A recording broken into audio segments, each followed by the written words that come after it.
Hello guys, কেমন আছেন আপনারা?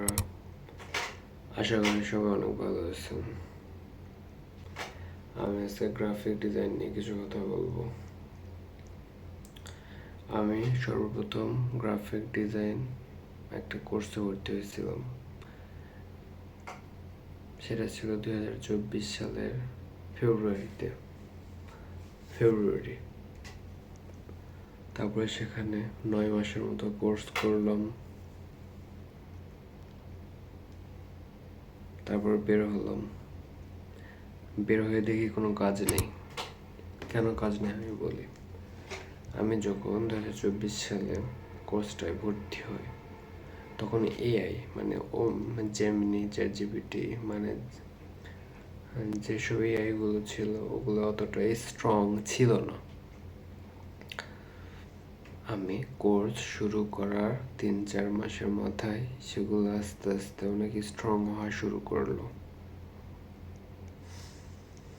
তারপর মার্কেট প্লেসের কাজ মানে ফাইভারে, আপওয়ার্কে মার্কেট প্লেসের কাজ আস্তে আস্তে ডাউন হওয়া শুরু করলো। দেন সব ফ্রিল্যান্সার, গ্রাফিক ডিজাইনার হতাশ হওয়া শুরু করলো। তো আমরা শিখতেছিলাম, দেখি কি হয় আমরা যদি ভালো কিছু করতে পারি। তাও শিখতেছিলাম।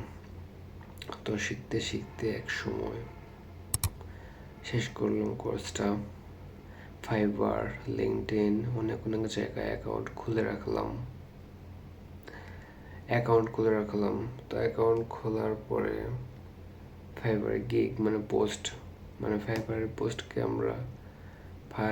পোস্টকে গিগ বলা হয়। তো আমি এরকম গিগ দিলাম 4-5টা করে। ইমপ্রেশন আসা শুরু করলো, আর অর্ডার আসে না। এটা বলতেছে 2025 ফেব্রুয়ারির পরের কথা বলতেছে। 1 বছরই লাগছিল প্রায় কোর্স শেষ হতে। কেন? ওই তো আন্দোলন হইল, শেখ হাসিনা পালাইলো, সে কারণে। অ্যাকচুয়ালি এখন রাত বাজে 3:30, আমার অনেক ঘুম আসতেছে। বাট আমার এই ভিডিও না মানে মানে মানে আমি যে ভিডিও করব এটা আমার মনের ভিতরে উৎখুত করতেছে। মানে এই ভিডিওটা না করা পর্যন্ত আমার ঘুম আসবে না, সেজন্য ভিডিওটা করতেছি। ঘুম চোখে ভিডিও করতেছি নিজের মনের শান্তির জন্য। সাবস্ক্রাইব। তো অনেক কষ্টে বাধা পেরিয়ে সবকিছু শিখলাম। শেখার পরে মার্কেট প্লেসে অ্যাকাউন্ট খুললাম, তারপরে গিগ দেওয়া শুরু করলাম। তারপরে 1 বছর পরে একটা অর্ডার আসছিল, সেটা হচ্ছে রিয়েল এস্টেট বিলবোর্ড নিয়ে। বড় আছে না রাস্তার পাশে বড় বিলবোর্ড, দেখো না ওরকম। ওটা হচ্ছে আমেরিকান একটা ক্লায়েন্ট, বড় একটা বিলবোর্ডের কাজ। তাই আমি আমার স্যারের সহায়তায় বিলবোর্ডটা বানিয়ে দেই।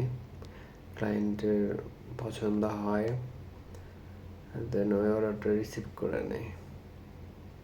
বাট তারপর থেকে অর্ডার একটাও আসেনি, সেই জন্য আমি কাজ করা বাদ দিয়ে দিছি।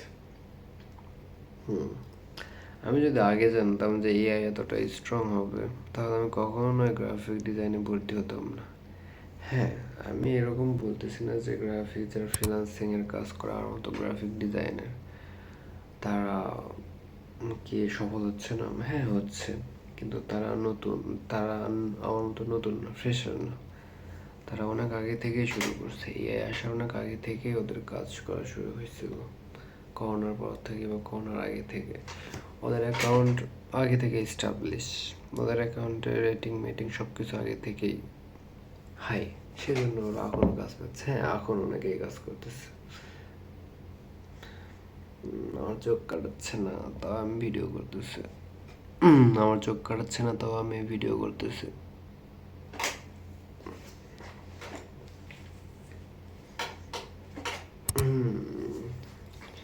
তো ওটাই। তারপর আস্তে আস্তে হতাশ হওয়ার পরে গ্রাফিক ডিজাইনের কাজ ছেড়ে দিলাম। তখন আমি ইউটিউবিং করতেছি, কিন্তু এখানে অতটা সাপোর্ট পাচ্ছি না। যাই হোক, দেখি কনসিস্টেন্সি মেনটেন করি, দেখা যাক কি হয়। সব কিছু আল্লাহর হাতে, সব কিছু ভাগ্যের হাতে।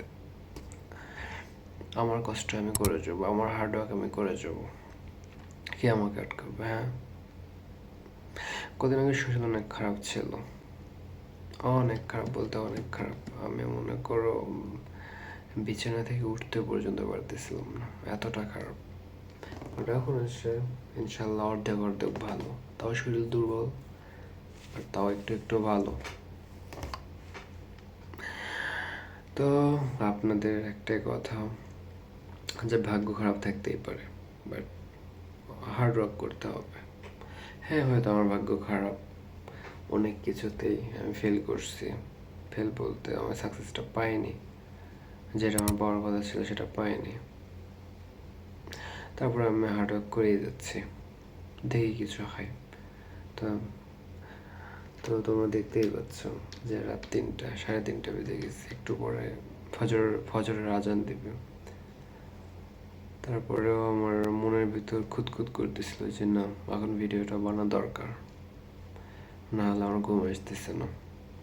আমি সেই 11টা থেকে ভাবতেছি ভিডিও করব, একটু ঘুমাই নিয়ে ভিডিও করব, তা ঘুম তো আসলোই না, মাথা ব্যথা করতেছে এখনো, ঘুম তো আসলোই না। তারপরে এই তো ভিডিও স্টার্ট করলাম, তোমাদের সাথে একটু গল্প হচ্ছে, এটা আমার ভালো লাগতেছে। এখানে যদি আরো ভিউজ হয় তাও আরো ভালো লাগবে, মোটিভেশন, মন থেকে মোটিভেশন পাবো। আর লাইক আসলে তো কথাই নেই, লাইকস কমেন্ট আসলে তো কথাই নেই। তো ওটাই ছিল আমার গ্রাফিক ডিজাইনের জার্নি, শুরু হতে শেষ। হ্যাঁ, আমাদের বেসে 30 জন স্টুডেন্ট ছিলাম, তার ভিতরে হাতে গোনা মনে হয় 2 জন কাজ পাইছিল, তাও একটা আমার মতো, একটা দুইটা। তারপর ওরা আস্তে আস্তে কাজ করা ছেড়ে দিচ্ছে, কারণ মার্কেট প্লেস খারাপ, বোঝো নাই, মার্কেট প্লেস খারাপ, সেজন্য। তো ওটাই, ভাগ্য খারাপ থাকলে মানে অভাগা যেখানে যায় সেখানেই সাগর শুকায়া যায়। আমার কিচ্ছাটা হচ্ছে তাই, মানে আমার গল্পটা হচ্ছে সেরকম। তাও আমি দেখতেছি কি হয়, দেখা যাক, সামনে পেছনে সবকিছুই দেখতেছি। আমার হেয়ারটা অনেক বড় হয়ে গেছে, দেখতেছি কি হয়, দেখা যাক। আমি আরো হার্ড ওয়ার্ক করবো, তারপরে একদিন ছেড়ে দেব সবকিছু, যদি সাকসেসটাই না পাই। ইউটিউব আমার লাস্ট অপশন, এরপর আমি ছেড়ে দেব কাজ। বুঝতে পারছো? এটাই আমার হাজারা গল্প। ঘুম না আসছে, ঘুম না পারলে আপনাদের সাথে গল্প করতেছি, তোমাদের সাথে গল্প করতেছি, ঘুম না পারে। তো আজকে এতটুকুই, আর যদি কিছু শুনতে চাও তাহলে আমার কমেন্টে জানাও, আমি আরও অনেক কিছু ডিটেলসে বলবো। এটা তো আমি স্ক্রিপ্ট ছিল না, আমি জাস্ট নর্মাল ঘুম চোখে ভিডিওটা করতেছি। টাটা।